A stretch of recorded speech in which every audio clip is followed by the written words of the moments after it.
Welcome back, detectives. Today's case was filed under the alias EAPATBP. It's about a woman who finds a place where the woes of the world can't reach her, but nothing comes for free. Beginning audio dramatization for the records in 3, 2, 1. Noah had broken up with me after 3 years over some reason that I still wasn't very clear on, and to make matters a little bit worse, he had dumped me for my best friend Camila.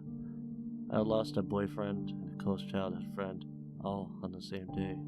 And then I had fallen and scraped my left arm on a brick fence because I was crying so much I didn't see the abandoned skateboard on the sidewalk and tripped over it. So I guess you could say I was in quite a bit of pain, even if it wasn't all physical. It was a conflicting mix of feelings to have. On one hand, there was the pain from the scrapes on my arm, the pain I could see and had a reason for. On the other hand, I couldn't see the reason for the weight on my chest or the butterflies in the pit of my stomach. But pain is pain, right? After keeping myself isolated in bed for 2 days, I finally decided to do something else instead of wallowing in my pain. My first idea was to go for a walk. I went alone, sneaking out before my dog Milo saw me, as I wasn't ready to be with anyone quite yet. I left my house late in the morning and headed towards the woods across the road. I knew a lot of people walked through there on a regular basis, although usually in the evening, but again, I was looking forward to being alone for a bit longer. I walked through the overgrown grass, my sneakers crunching down on dry leaves every time I took a step. I could hear birds singing and occasionally buzzing from insects that flew past me. It was a bit colder here since it was mostly shady, the sun poking through occasionally, and I was glad I had decided to wear a sweater. I don't know how long I walked before I came to the realization that I was probably lost. I stood in the middle of the small clearing, one of the places where the sun managed to trespass the trees, and looked around, trying to figure out which direction would lead me back home. I figured I'd been probably walking in a straight line anyway, so after a few seconds I decided to simply turn around and walk back that way. I kept telling myself that I was going the right way because I recognized the tree branches that covered the part of my path, but the truth was I was grasping at straws at this point. I kept walking and eventually found myself back on the road. I was relieved for a moment before I realized that something was off. For starters, my house wasn't across the road where it should have been. Actually, there weren't any houses here at all. The road simply separated the woods from a large field of flowers that I had never seen before. It was also warmer here, warm enough for me to roll up my sleeves of my sweater. I flinched as I pushed up my left sleeve, but then I noticed that it no longer hurt. I looked down at my arm and the scrapes were still there, angry, red, and beginning to scab, but they no longer hurt. I went one step further and ran my fingers down my arm, pressing down slightly, but still no pain. I looked back up towards the field as a breeze blew in my direction, carrying the smell of flowers with it and into my nose. I took a deep breath as the scent hit me. It was much sweeter than any flower I had ever smelled before, almost artificial. As I took another deep breath, I noticed that the heaviness in my chest was gone. I could actually breathe again. I walked towards the field, taking cautious steps to make sure that I didn't crush any of the flowers. The smell of the flowers intensified, but not in a bad way. I wasn't sure where I was, but there was something different about this place. I felt different, happier, free, more like myself. Even when I thought about Noah leaving me for Camilla, I didn't feel angry or sad. I felt okay. I felt good. As I walked further into the field, I realized it was at a bit of an incline, and once I reached the top, I had a view of everything around me. This was certainly not my neighborhood, and likely also not my town. The field stretched as far as I could see. The woods remaining to my left, a hummingbird darted past me, and I stood there in the middle of the field. Under normal circumstances, I think I would have been worried, but there was something about this place that took all that away somehow. I didn't stay there for long. After a few minutes, I walked back into the woods, once again attempting to find my way home. I managed to find it when I heard a car drive past and walked in the direction of the sound until I stepped through the trees and saw my house across the street. As I walked across the road, I noticed that it was a bit chilly once again and pulled down the sleeves of my sweater. I gasped as my left sleeve touched the scrapes on my arm. This time it hurt, as expected. That's when I made the connection. But what was it about that place that took my pain away? As I thought about this, I could feel everything creeping its way back in. First, I noticed I felt less peaceful as my chest felt tight and crushed again. The butterflies in my stomach fluttered awake again, and I started to feel nauseous and anxious as my hands got sweaty and cold and my heart began to pound in my chest. Oddly, I slept well that night. The next morning, however, things got a little bit worse when I heard from Missy that Camila was actually 3 months pregnant with Noah's baby.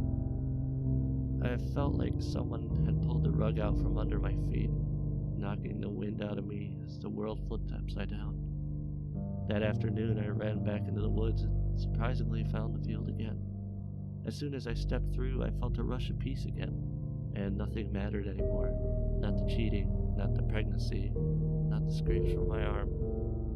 I stayed there a bit longer this time, laying in the field on my back with my eyes closed, breathing in the smell of flowers. Once I felt like I calmed down enough, I got up and walked back home. Stepping back into my regular world was like a punch in the gut as all the feelings came flooding back. I didn't sleep at all that night. I had nightmare after nightmare.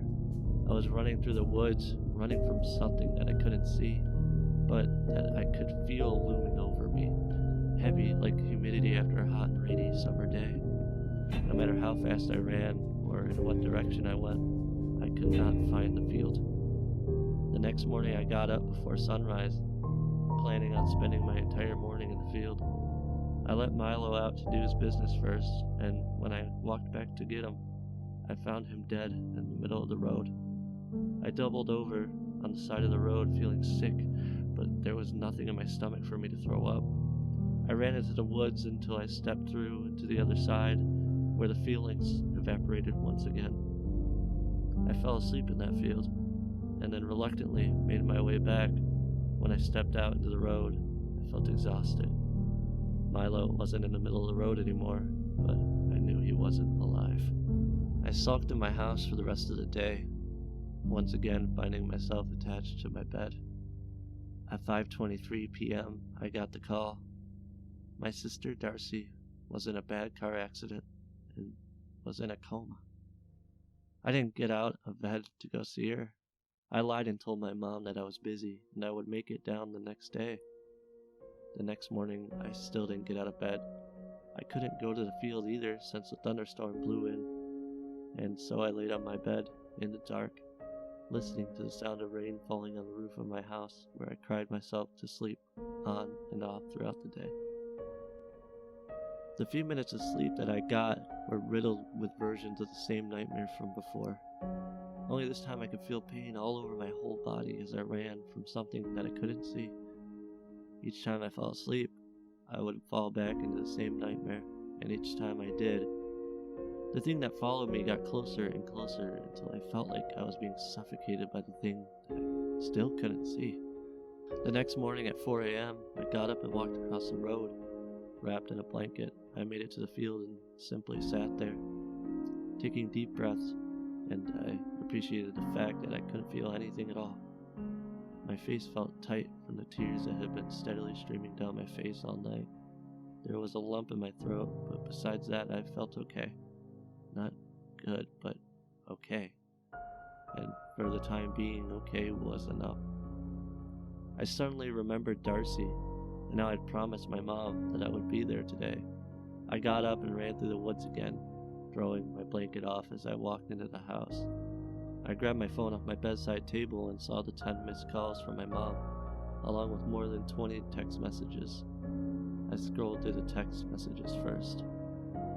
Darcy had died early this morning while I was in the field, instead of at the hospital like I had said. I stared at the text message that my mom had sent, wondering where I was until my vision became blurry from the tears in my eyes. How had I managed to screw everything up? I knew the answer to this, of course. It was because of the field. More specifically, because I was running to the field and away from my pain as if that was going to somehow fix everything. I wanted so badly to blame the field, but it wasn't at fault. There wasn't really much I could do now except face the mess that I was in. I felt a familiar feeling as I stood there, alone in the darkness of my house. It was the same feeling that I had in my nightmares. There was one thing that was different though. This time, I didn't feel like I was running away from something. I felt like it had finally caught up to me, because you can't run from pain forever.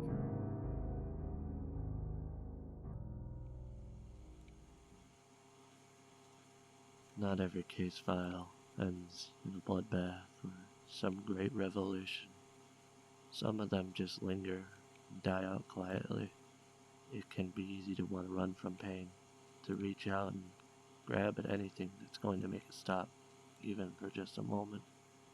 We never think about how that pain can affect those around us, or that those around us can be the ones that help take it away. That's it for this tape. Detective Rawmel, signing out.